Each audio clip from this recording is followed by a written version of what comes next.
Përshëndetje të gjithëve, Hello, faleminderit që na everybody. Thank you very much for joining us in this meeting, aiming to present the courses that have been developed in cooperation with the teachers in our Masovet platform. We are going to present, in short, the very beginnings of what the process was like and the steps that we followed. The goal of this meeting is to inform teachers on the availability of the digital learning content in the hospitality and tourism and economics and business directions.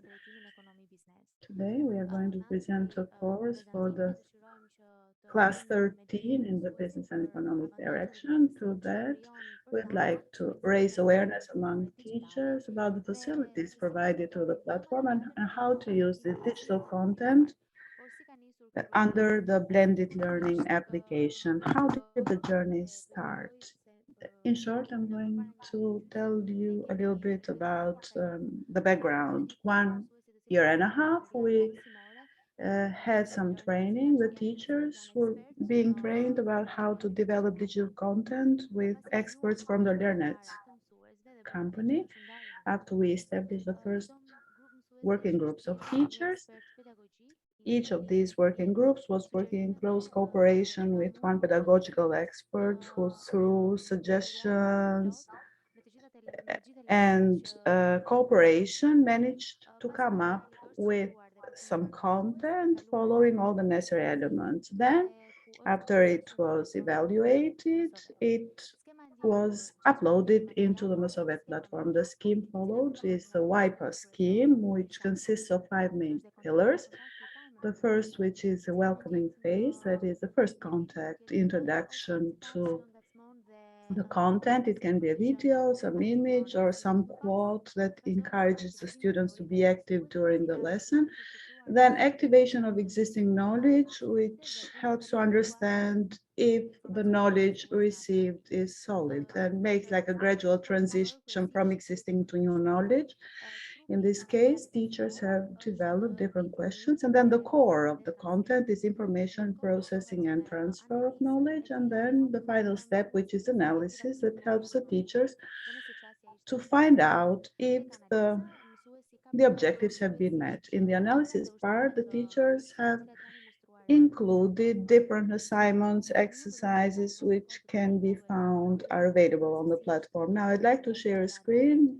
So as you can see how this course appears on the platform, and the teacher, Casirot, is going to tell us a little bit about the content and the way it is organized. So this is Geography and Tourism, grade or class 13 on the platform. Professor, the floor is for you.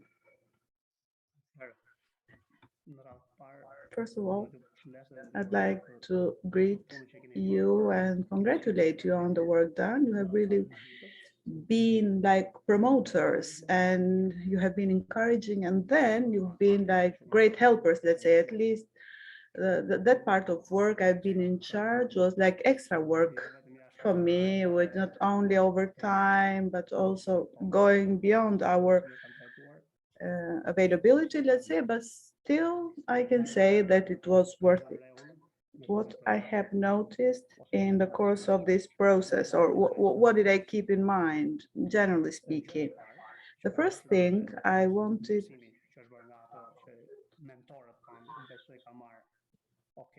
so I believe I received okay from the mentors when it comes to the application and full meeting of the objectives of the course that are foreseen, let's say, in stipulated in the course curriculum. Second, in general, the content we used before found in a sporadic way, not in organized way. So the knowledge on the geographic subject were not, let's say, integrated in every topic. So, and I have tried to include in each of the topics at least one element from the basic knowledge of the geography course. So there should be some kind of connection between the geography course and the tourism course. The use of illustrations or information, updated information. I have tried in this content to include illustrations of cases, success stories, using statistics, statistical data, but also different cases and issues that you can find published in the periodical, let's say, publications of the World Tourism Organizations, also European tourism organizations. This is something that we need to keep in mind because due to the pandemic, everything is changing and tourism is rapidly changing and on continuous basis, like increasingly changing. And we need to update content and statistics and data and positive, let's say, experiences. They are evolving, and that's why we need to keep up to date. So it shouldn't be like some static content, let's say. It should be updated. For specific topics, I have tried to include some elements from the economics field because our school provides economics and business direction, and in specific topics I have tried to include economic terms or to address topics not from the point of view of geography, let's say, but from the economic elements point of view, let's say, so keeping those economic elements in mind. I'm trying to remember one of the topics where I used that. So in the introduction phase, the welcoming phase, I used, it was like economic effects of tourism. I used some term there, which I found really interesting as a term, the concept of the multiplier coefficient. Okay, so I believe that for a school like ours, where the students are studying economics, it's important to, in many cases, to try and include concepts that are directly related to this direction they are studying for. In general, in the topics I teach, I try to include complete definitions, accurate definitions of the basic concepts. Although it's a topic of geography and the objective is tourism, I have tried like to use culture, for example, not to use culture without saying exactly or defining exactly the basic concept of culture, and then how culture in a way can be used in the area we are developing content and we are teaching our students, let's say. In a few words, these were the things I was considering while developing the content. Concerning the pedagogical side, let's say, I believe that in most of the topics, we have been able to have a diversity of a variety of exercises which make the student interested, but also receive very quick, on the spot feedback, let's say, on what they have learned, on the knowledge acquired. Digitizing, so these different types of questions took us a little bit of time, let's say, but I believe we've been working well on that.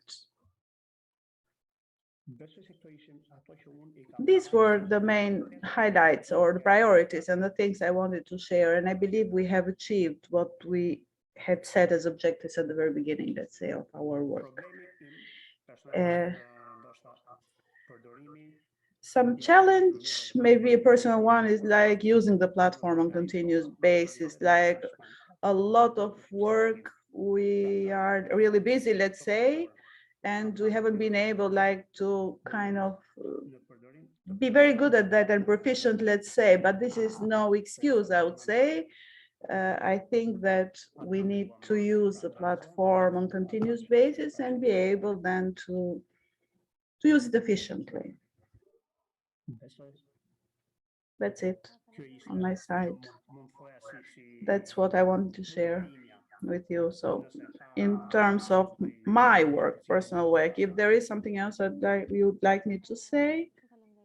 Thank you very much, Professor Castriot. While you were explaining a little bit about the content of the course, to the platform, I have illustrated some of the elements. What you can see here through the course is that there is a high number of activities, exercises, assignments for students. Every line is well organized with interactive content, assignments, and everything else. What can the teachers do? Later on, they can add up other content, but also if they see it necessary, but also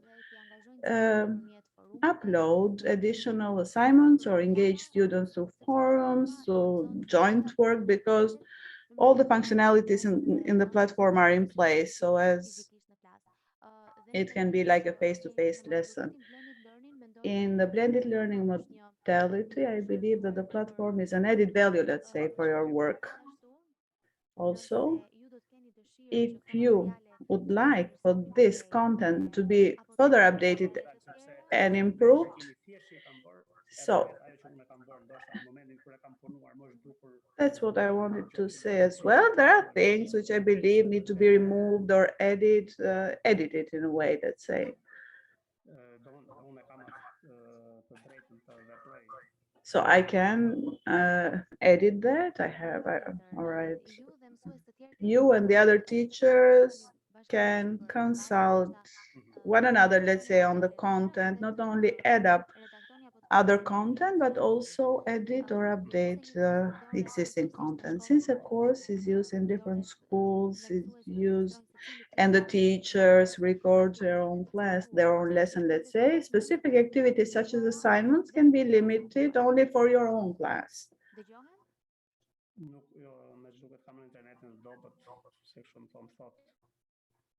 Ja, dat shikojmë kështu është mirë fare. Mirë, vazhdojmë se Pra për ta përmbledhur, ju mund të To sum it up përdorni once again, të so caktuara you can vetëm use specific content only for your own class, like other colleagues can do, and they can do the same. The topics that I have developed, let's say, they can be accessed by all the schools in the vocational education schools. So if they are providing, let's say, entrepreneurship and this kind of direction, they can use it. The only thing that I saw was the touristic geography in the hospitality and tourism school, and there is some kind of matching, let's say, at least at 60%. But at least based on the frame curriculum, I believe that there is some kind of okay, the denomination is the same, but in content there are differences. So I'm curious now. I want to have a look and see what's happening, because so far I've been really busy and haven't had time like to really kind of make a comparison and see where we stand, let's say. So what I saw is a uniformity. You have worked in a uniform way. The whole content has specific objectives set out there. I was trying to follow some logics, let's say, in terms of pedagogical and linguistic aspects. Also, the layout to be uniform and everything to be as accurate as possible, so as it can be easily applied and used. Also, what I realized is a high number of exercises, activities included, and that you have developed for your students. Anybody else would like to ask a question?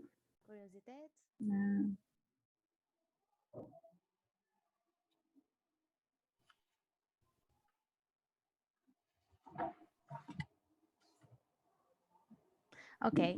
Unë falenderoj shumë. I would like to thank you very much for joining this meeting. Thank you very much, Professor, for explaining and presenting, let's say, the Geography and Tourism course as the peers on the platform. See you in the other meetings. Have a good day. Thank you.